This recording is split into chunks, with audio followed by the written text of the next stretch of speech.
हे बच्चा, good morning. कैसे हो आप लोग? आई होप आपकी पढ़ाई अच्छी चल रही होगी। हम लोग एक नया सब्जेक्ट स्टार्ट कर रहे हैं, इकोनॉमिक्स क्लास 9th, और उसका चैप्टर है number 1, first, the story of story of village Palampur. So ये एक इमेजिनरी काल्पनिक विलेज को कंसीडर कर रहे हैं और इसके थ्रू हमें प्रोडक्शन के बेसिक कंसेप्ट को समझाने का प्रयास किया गया है। इसके थ्रू हमें प्रोडक्शन के बारे में, एक इकोनॉमिक एक्टिविटी होता है, प्रोडक्शन मेजर एक्टिविटी है, उसको समझाने का प्रयास किया गया है।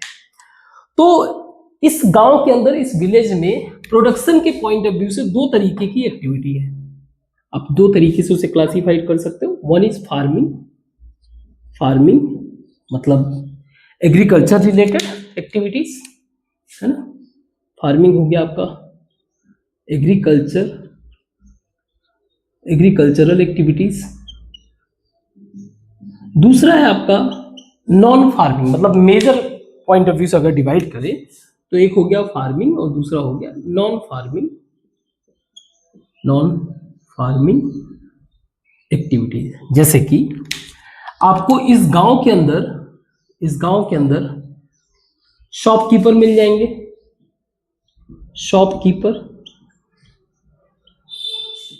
इसके अलावा कोई ट्रांसपोर्ट के एक्टिविटी में पार्टिसिपेट कर रहा है ना, कुछ सामान को इधर से उधर लेके जाना, ये सारी चीजें ट्रांसपोर्ट।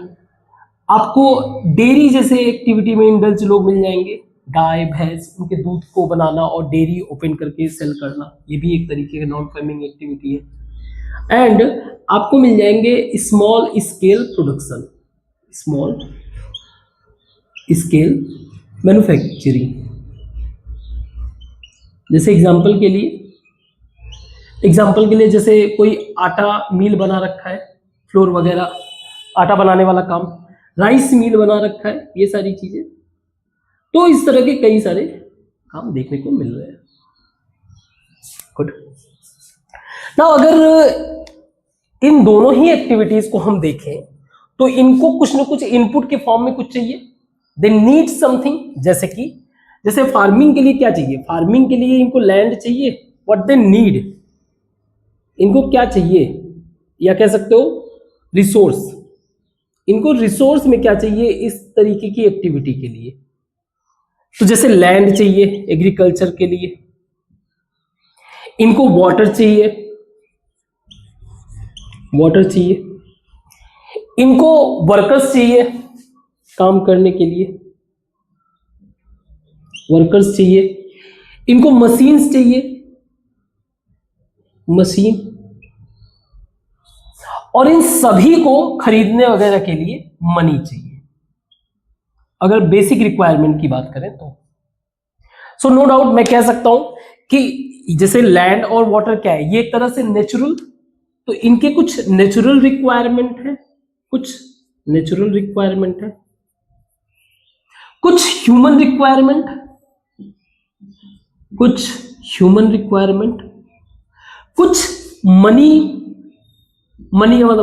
कुछ मैनमेड आइटम्स हैं जिसके थ्रू ये अपना काम कर सकते हैं। मैनमेड जैसे मशीन चाहिए, टूल्स चाहिए, और कुछ कह लो पैसा, मनी का मतलब हो गया कैपिटल रिक्वायरमेंट। इसको हम लोग आगे देखेंगे डिटेल में, डोंट वरी, ठीक है। तो ये बेसिक रिक्वायरमेंट्स हैं। अगर मैं उनको एक फॉर्म में या फिर एक कॉम्बिनेशन में करूं तो कुछ नेचुरल रिक्वायरमेंट होगा, कुछ मैनमेड रिक्वायरमेंट होगा, कुछ ह्यूमन रिक्वायरमेंट होगा, कुछ कैपिटल पैसे की रिक्वायरमेंट होगी। क्योंकि अल्टीमेटली क्या है, फार्मर को भी जो है पैसे से ही सीड और फर्टिलाइजर खरीदेंगे, पैसे की हेल्प से सीड और फर्टिलाइजर खरीदेंगे। और वहीं मान लीजिए स्मॉल स्केल, इनको फ्लोर बनाना है, राइस मिल बनाना है, या जो भी राइस बनाना है, तो उनको गेहूं खरीदना पड़ेगा फ्लोर बनाने के लिए, और राइस प्रोडक्शन के लिए राइस खरीदना पड़ेगा, उसके लिए पैसे चाहिए। So these are the basic resource which they need. ये बेसिक बात हो गया। हम लोग अगर विलेज के लोकेशन के पॉइंट ऑफ व्यू से बात करें तो ऐसा कहा जाता है कि विलेज जो है वो प्रॉपर कनेक्टेड विलेज है, प्रॉपर जो है कनेक्टेड कनेक्टेड विलेज मतलब इसकी कनेक्टिविटी बहुत बेहतर है। जैसे एग्जांपल के लिए अगर विलेज की बात करें इसकी, तो ये हमारा है पालमपुर। पालमपुर से 3 किलोमीटर आगे, 3 किलोमीटर आगे एक इससे भी बड़ा विलेज है, इससे भी बड़ा विलेज, जिसका नाम है रायगंज। रायगंज लगभग 3 किलोमीटर हो गए। और इसी से आगे आप चलते चले जाओगे रोड से कनेक्टेड, आपको शाहपुर एक टाउन मिल जाएगा। इनसे एक बड़ा एरिया, ठीक है, इसे बड़ा ही बना दूंगा तो थोड़ा ज्यादा फीलिंग आएगा। एक town area, town area that is Shahpur. Village जो है Palampur village proper basic connected है रोड के थ्रू। रोड कैसा है यहाँ का, रोड इसका जो है ऑल वेदर रोड कनेक्शन। कहने का मतलब ये है इवन अगर बारिश हो जाए या कुछ भी हो जाए, आपका रोड जो है कनेक्टिविटी प्रॉपर देखने को मिलता है। रोड के थ्रू आप ये भी देख सकते हो वहां पे किस तरीके से गाड़ियां चल रही हैं, मतलब इसके डेवलपमेंट का अंदाजा लगा सकते हो किस तरीके की गाड़ियां। जैसे एग्जांपल के लिए आपको देखने को मिल जाएगा बुलक कार्ट, बैलगाड़ी, है ना, टोंगा देखने को मिल जाएगा, आपको देखने को मिल जाएगा बुगीज, यानी जो भैंसा गाड़ी होता है, भैंस से वगैरह जो चलाते हैं, बुगीज यानी कि भैंस चलाने वाला गाड़ी। इसके अलावा आपको जीप मिल जाएगा, मोटरसाइकिल मिल जाएगा, साइकिल मिल जाएगा, साइकिल मिल जाएगा, सब मीन्स प्रॉपर वे से कनेक्टिविटी और प्रॉपर स्ट्रॉन्ग ट्रांसपोर्ट एक्टिविटी देखने को मिल रहा है। अपार्ट फ्रॉम दैट हम लोग इस विलेज की बात करें तो यहाँ पर प्रॉपर वे से इलेक्ट्रिक कनेक्शन भी देखने को मिलता है। इलेक्ट्रिक कनेक्शन ये कैसे पता चला भाई, फ्लोर मिल चलाएगा कैसे, राइस मिल चलाएगा कैसे, है ना, तो इन सब के लिए क्या चाहिए, इलेक्ट्रिसिटी चाहिए। शॉपकीपर कैसे अपना शॉप रन करेगा, तो इलेक्ट्रिसिटी चाहिए। तो नो डाउट इस पॉइंट ऑफ व्यू से, अभी के जो पॉइंट ऑफ व्यू से है, तो विलेज जो पालमपुर है प्रॉपर वेल डेवलप्ड विलेज है। इसको हम लोग क्या कंक्लूड कर सकते हैं अभी तक के लिए, वेल डेवलप्ड विलेज। बट इसके इंटरनल पॉइंट ऑफ व्यू से डिस्कस करें तो अबाउट द इंटरनल स्ट्रक्चर, मतलब इसका पॉपुलेशन वगैरह के बारे में, तो यहां पर लगभग ऑलमोस्ट आप ये डेटा चेक करोगे बुक में 450 फैमिलीज हैं, जिनमें से लगभग 2/3 जो है, 2/3 फैमिलीज जो है अपर कास्ट है, अपर कास्ट, एंड 1/3 फैमिलीज जो है दलित है। नाउ ये जो अपर कास्ट है, इसमें अपर कास्ट ये 80% मोर देन ऑलमोस्ट मोर और इक्वल 80% लैंड होल्डिंग है इनका, लैंड होल्डिंग। और इनके घर वगैरह को देखोगे तो घर इनका जो है ब्रिक और सीमेंटेड का बना है, ब्रिक सीमेंटेड हाउस। और इनके घर को देखोगे तो ये बेसिकली पूरे विलेज में एट द कॉर्नर, एक कॉर्नर में, विलेज के कॉर्नर में है, जिनके हाउस जो है वो मड से बने हुए हैं। मड और हैश होता है ना, आप कह सकते हो एक तरह से जो हट वगैरह होता है झोपड़ी टाइप का, उस टाइप का इनका घर है। तो ये यहाँ का पॉपुलेशन स्ट्रक्चर है इस गांव के बारे में। गांव जो है वेल डेवलप्ड है बिकॉज ऑफ कनेक्टिविटी। पॉपुलेशन के बारे में हम लोगों ने डिस्कस कर लिया, अपर कास्ट है और दलित है। दलित जो है वो यूजुअली पुअर है और जो अपर कास्ट है वो थोड़े से अमीर है, ठीक है। तो ओवरऑल विलेज का जो प्रोडक्शन था इसके पॉइंट ऑफ व्यू से ही डिस्कस करना था, दैट्स ओके। ये सारी चीजें असाइड रखो, not a big deal. Even अगर इस गांव के बारे में भी समझो तो ये गांव बेसिक इमेजनरी है, लेकिन बुंदेलखंड यूपी के ही एक गांव है, उसके पॉइंट ऑफ व्यू से इसको एक इमेजिनेशन के पॉइंट ऑफ व्यू से बताया गया है। अब हम लोग इसके प्रोडक्शन के इन फैक्टर्स को समझने की कोशिश करेंगे। इसको मिटाते हैं। एक सेकेंड, एक छोटा सा और बात, एजुकेशन के पॉइंट ऑफ व्यू से अगर बात करें एजुकेशन के पॉइंट ऑफ व्यू से, तो यहां पर आपको इस गांव के अंदर 2 प्राइमरी स्कूल देखने को मिलते हैं, 2 प्राइमरी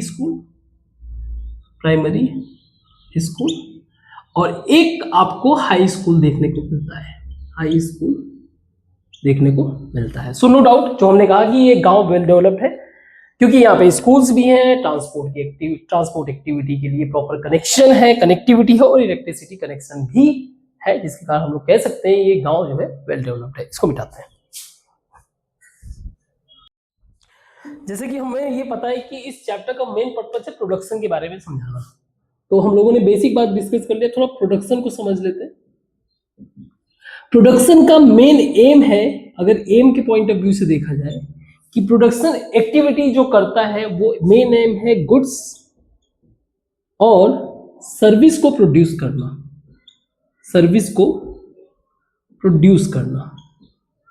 बट ये प्रोडक्शन यानी कि ये गुड्स और सर्विस को प्रोड्यूस करने के लिए कुछ चीजों की जरूरत होती है, यानी कि ये पूरा का पूरा प्रोडक्शन एक्टिविटी ही कुछ बातों पे डिपेंड करता है, तो उनको बोलते हैं हम लोग फैक्टर्स ऑफ प्रोडक्शन।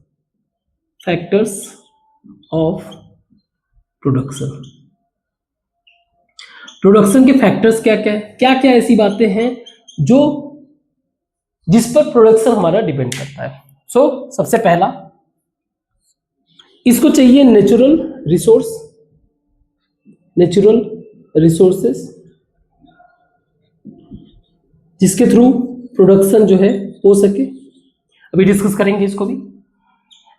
इसके अलावा human resource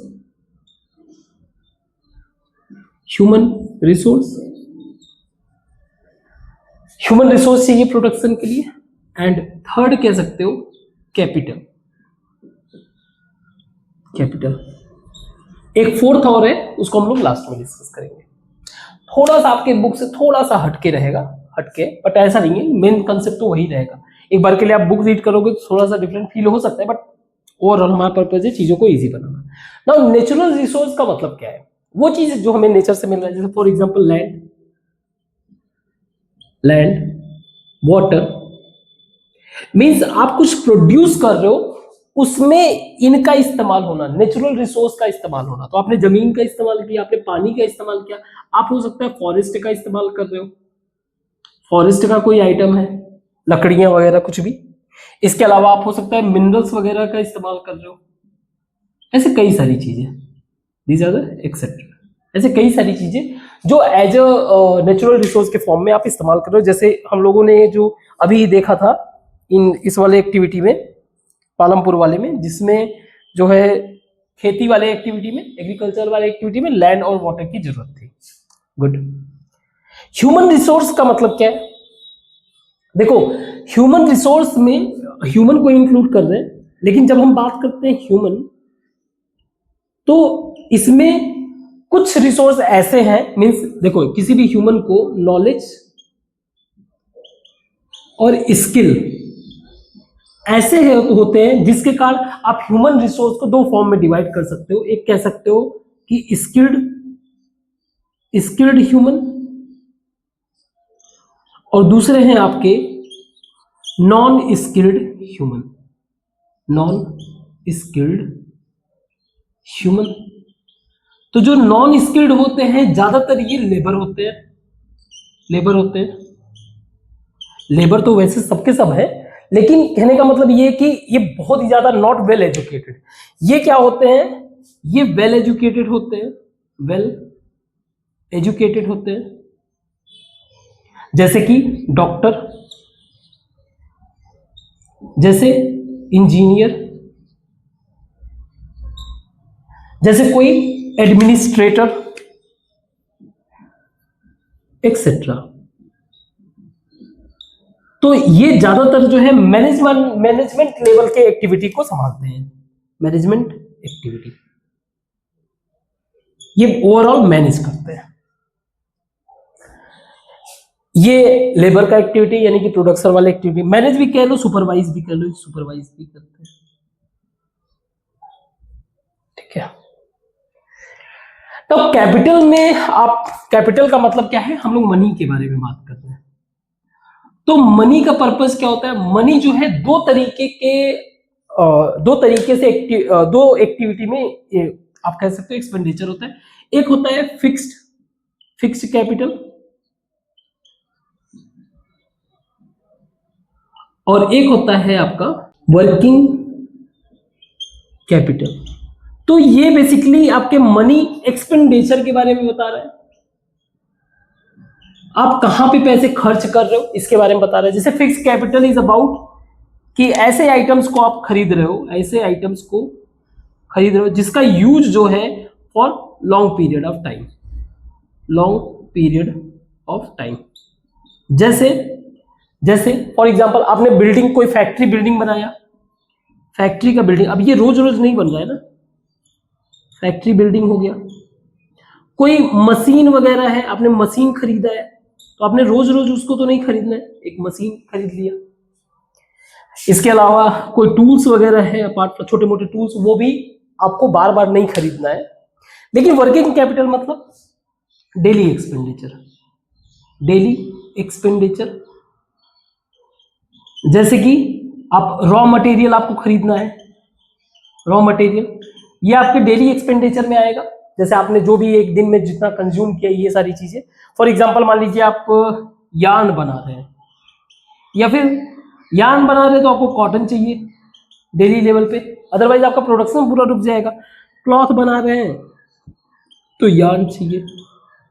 so there is some expenditure जो कि दो तरीके का है। एक एक्सपेंडिचर, एक पैसा उस पर खर्च करना है जो लॉन्ग पीरियड टाइम तक सस्टेन करे और हमारे प्रोडक्शन एक्टिविटी को सपोर्ट करे, और एक वो मनी होता है जो आपके डेली यूज में काम आएगा। एक और चीज फैक्टर्स आप कह सकते हो, उसको कह लो आप एंटरप्रेन्योर। एंटरप्रेन्योर, अब ये कौन होते हैं? ये वो होते हैं जो इस पूरे एक्टिविटी को मैनेज कर सकते हैं। आप ये कह सकते हो एक तरीके से रिस्क टेकर, वो जो पैसा इन्वेस्ट कर रहा है, वो जो कंप्लीट प्रोडक्शन एक्टिविटी को आप कह सकते हो रन करने में हेल्प कर रहा है। मींस कंट्रोल, कंप्लीट आप कह सकते हो factors of production, factors of production, जो उस पर्टिकुलर प्रोडक्शन के लिए जितने भी फैक्टर्स की जरूरत है जिनको वो मैनेज कर रहा है। मींस अगर लॉस हुआ तो इसका, अगर ये प्रॉफिट गेन किया तो इसका। तो एक एंटरप्रेन्योर, बट अभी के लिए चलो तीन आप समझो, ठीक है। तो ये मेजर हमारे प्रोडक्शन एक्टिविटी या फिर फैक्टर्स ऑफ प्रोडक्शन है। इसको मिटाता हूं और आगे डिस्कस करते हैं। तो पालमपुर विलेज में जो है ज्यादातर एग्रीकल्चरल एक्टिविटी ही था। पालमपुर विलेज, जहां का लगभग 75% पॉपुलेशन, 75% पॉपुलेशन डिपेंड ऑन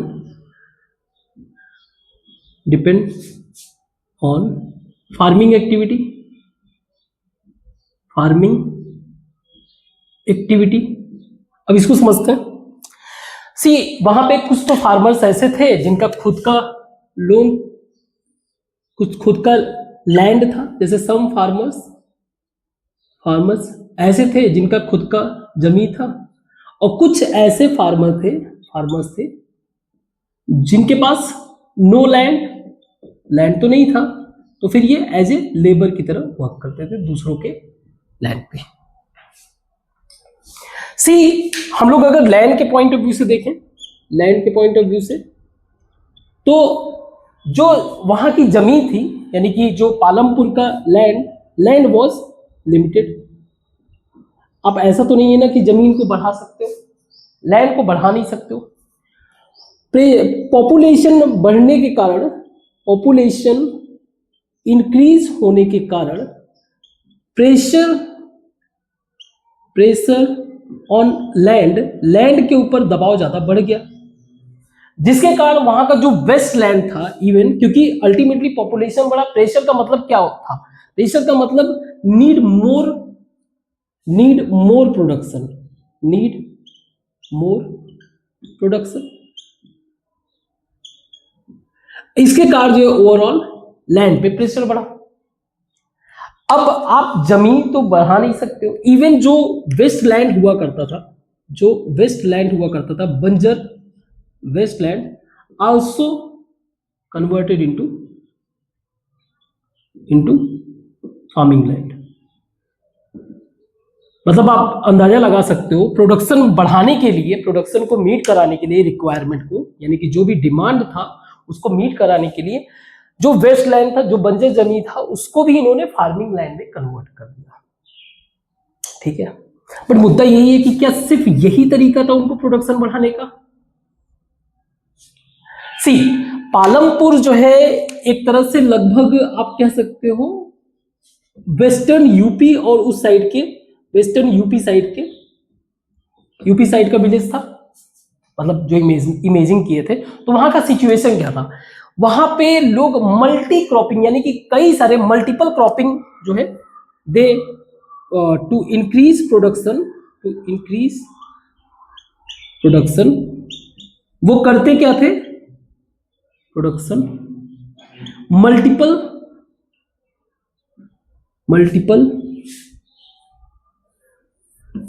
कभी कभी दिमाग उड़ जाता है, मल्टीपल क्रॉपिंग पैटर्न फॉलो करते थे।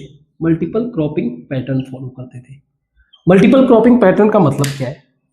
मल्टीपल क्रॉपिंग पैटर्न का मतलब समझो, जैसे हमारे यहाँ कई सारे एग्रीकल्चरल सीजन है, जैसे बारिश का सीजन जिसको हम लोग बोलते हैं रेनी सीजन, रेनी, या फिर बोल दो आप एग्रीकल्चर के पॉइंट ऑफ व्यू से खारिफ बोल देते हैं। खारिफ के टाइम पे ये ज्वार और बाजरा प्रोड्यूस कर रहे हैं, जिसका यूज ज्यादातर ये अपने जो लाइव स्टॉक है फॉर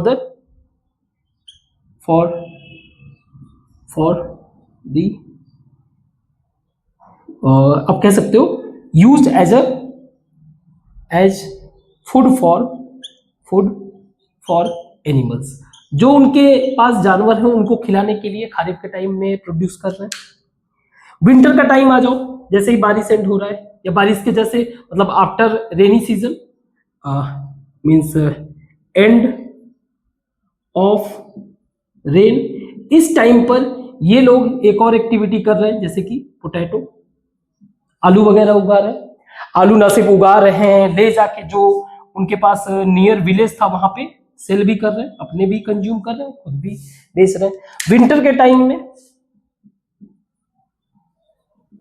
टाइम में ये जो है राबी क्रॉप, इसको बोलते हैं राबी क्रॉप। तो इसमें फॉर एग्जांपल वीट वगैरह प्रोड्यूस कर रहे हैं, गेहूं को अपने कंजम्पशन के लिए भी रख रहे हैं और सेल कर रहे हैं, जो नियर टाउन है वहां पे बेच दे रहे हैं।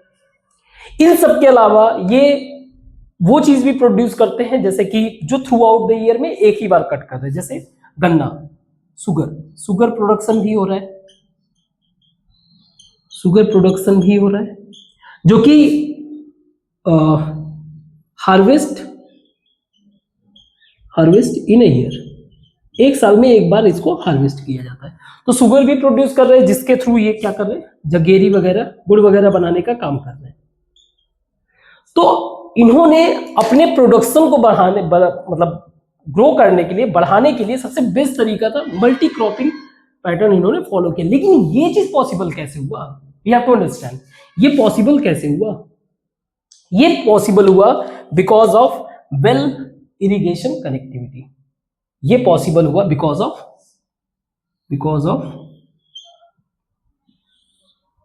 Well means because of good irrigation system. Now पहले जो मेथड हुआ करता था, ओल्ड मेथड में अगर जाए, अर्लियर जो था ओल्ड इरिगेशन मेथड, पहले जो है पर्सियन व्हील का यूज करते थे, पर्सियन व्हील। अब ये होता क्या था आप समझो, एक कुआं है, कुएं में एक व्हील लगा हुआ है, उस व्हील का जो एक कह सकते हो आप जो पट्टी है उसके ऊपर बाल्टी लगी रहती है, ठीक है, बाल्टी लगी रहती है। इस तरह से ये घूमता था और नीचे पानी भर के, और इसको घुमाने के लिए जो है एक जानवर जो है लगा देते थे, ये अपना घूमता था। तो इससे small small small agriculture land जो है सफिशियंट था, एग्रीकल्चरल लैंड जो है वह इरिगेट हो जाता था। लेकिन जैसे जैसे टाइम ग्रो हुआ, इवन गवर्नमेंट ने भी इसमें इन्वॉल्व होके प्रॉपर इलेक्ट्रिसिटी कनेक्शन के कारण एक मॉडर्न इरिगेशन सिस्टम डेवलप किया गया। इरिगेशन सिस्टम जो कि किसके थ्रू, ट्यूबवेल से इरिगेशन हो रहा है। अब ट्यूबवेल से इरिगेशन जो है ये हेल्प करता है, help for large area to irrigate करने के लिए लार्ज एरिया को ट्यूबवेल के थ्रू जो है कवर किया जा सकता है। तो यहां पे हो रहा था, इसके कारण जो है मल्टी क्रॉपिंग पॉसिबल था, इसके कारण जो है प्रॉपर वे से यहाँ पे। और ऐसा नहीं था अगर 1970 तक, क्योंकि ये वेस्टर्न यूपी की कहानी है एक तरीके का, 1960s में जो है एक ग्रीन रिवॉल्यूशन हुआ था। 1970s आते आते पूरा का पूरा पालमपुर जो है वेल प्रॉपर इरिगेटेड कनेक्टेड हो गया था। इरिगेशन कनेक्शन इसमें, वेल का मतलब कुआं मत समझ लेना, ठीक है। तो प्रॉपर वे से इरिगेशन कनेक्शन यहाँ तक हो गया था। इवन जैसे जैसे फार्मर्स जो है पैसे वैसे अच्छे कमा रहे थे, तो अपना प्राइवेट जो पहले तो गवर्नमेंट इरिगेशन मेथड अप्लाई किया गया था, फिर अपना प्राइवेट पैसा भी इन्वेस्ट करके ट्यूबवेल्स वगैरह लगवाने लगे। बट हमें एक बात समझना पड़ेगा, ज्यादातर जो बेहतर तरीके का इरिगेशन सिस्टम मिलता है, आप प्रॉपर इरिगेशन जो है आपको मिलेगा जैसे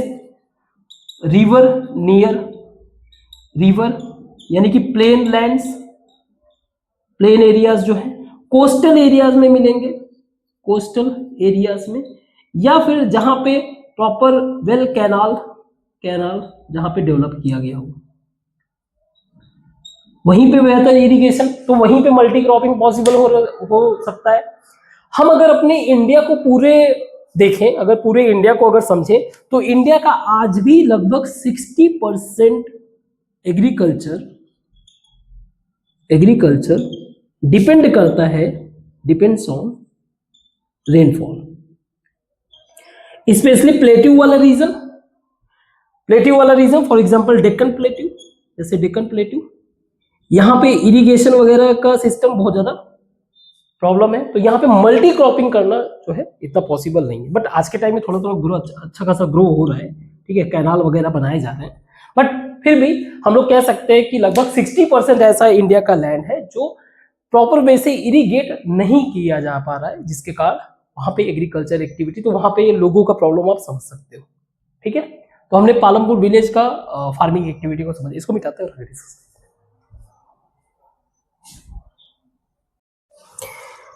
इसी एग्रीकल्चर को अगर हम लोग कंट्री के लेवल में देखें, तो कंट्री के प्रोस्पेक्ट में आवर दैट इज इंडिया के प्रोस्पेक्ट में देखें तो एग्रीकल्चर प्रोडक्शन के पॉइंट ऑफ व्यू से 1950 और 51 ये हमारा रेफरेंस पॉइंट है। ऑब्वियस सी बात है, इस समय हमारा देश आजाद हुआ था, उस टाइम पे जब हम लोग हमारा जो एग्रीकल्चर प्रोडक्शन था, तो उसके लिए जो लैंड एरिया हुआ करता था, लैंड एरिया जो था वो लगभग 132 मिलियन हेक्टेयर। नाउ अगेन, पहले मिलियन का मतलब 10 लाख, उसमें हेक्टेयर का मतलब है एक ऐसा लैंड, ऐसे समझ लो आप, जो 100 मीटर में उसका लेंथ है, 100 मीटर उसका विड्थ, तो आप एरिया अंदाजा लगा सकते हो 10,000 मीटर स्क्वायर, ठीक है। विजुअलाइजेशन जरूरी है। तो उस टाइम पे हमारे पास एग्रीकल्चर लैंड इतना था। 1990s तक आते आते 1990s ये बढ़कर 186 पहुंच गया लगभग। 2016 में देखा गया, 2016 में देखा गया तो इट वाज 200 के आसपास था। और अगर मैं आज प्रेजेंट टाइम में कंटेक्स्ट में डिस्कस करूं 2026 में, तो ये लगभग 220 मिलियन टीआर एमएच। तो इसमें डेटा क्या कंक्लूड क्या करता है, इस पीरियड में लैंड एरिया फास्ट ग्रो किया, फास्ट एक्सपेंशन ऑफ, या फिर लार्ज कह लो, चलो कोई नहीं फास्ट ही लार्ज ही कह दो यार, या ठीक है, large expansion of agricultural land. और ये कंटिन्यूअस जो है ग्रो कर रहा है, ऐसा नहीं कि नहीं ग्रो कर रहा है, बट प्रॉब्लम ये है कि अगेन बात वहीं पे आ जाती है, तो हमारा लैंड क्या है, वो लिमिटेड है, लैंड हमारा लिमिटेड है, और पॉपुलेशन हमारा कंटिन्यूअस ग्रो कर रहा है। पॉपुलेशन वो जो इनको जो प्रोडक्शन हो रहा है, जो कंज्यूम करे, पॉपुलेशन कंटिन्यूअस इंक्रीजिंग, तो लैंड पे प्रेशर तो बढ़ेगा। आप लिमिटेड लैंड से तो जितना एग्रीकल्चर एज्यूम कर सकते हो उतना तो चलो कर ही लो, लेकिन आपको जब बात आती है प्रोडक्शन बढ़ाने का, प्रोडक्शन इंक्रीज करने के लिए आपको क्या करना पड़ेगा, इस लैंड से ज्यादा आपको यील्ड गेन करना पड़ेगा। आपकी यील्ड जो है क्या होनी चाहिए, वाई यील्ड आपको क्या होनी चाहिए, हाई। यील्ड का मतलब प्रोडक्शन पर यूनिट लैंड, यानी कि सेम लैंड से आप ज्यादा अगर प्रोड्यूस कर सको, ज्यादा क्रॉप प्रोड्यूस कर सको, तो आपका इस तरह से यील्ड हो जाएगा बेहतर।